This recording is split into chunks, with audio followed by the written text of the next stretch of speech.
വീണ്ടും BJP സംസ്ഥാന അധ്യക്ഷൻ രാജീവ് ചന്ദ്രശേഖറിലേക്ക്. നമസ്കാരം.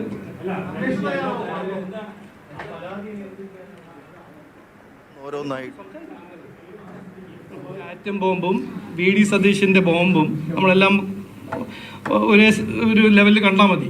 അത് പടക്കമല്ല, ഒരു ഡാം സ്ക്വിബ്, ജനങ്ങളുടെ ശ്രദ്ധ തിരിക്കാൻ അവരുടെ ഒരു സ്ട്രാറ്റജി. ഓക്കെ, ചെയ്യട്ടെ. അതിനെക്കുറിച്ച് ഞങ്ങളുടെ പാർട്ടി ഇന്നലെ സംസാരിച്ചു. അതാണ് അതിൻ്റെ ഒരു ലാസ്റ്റ് വേർഡ്. നമസ്കാരം.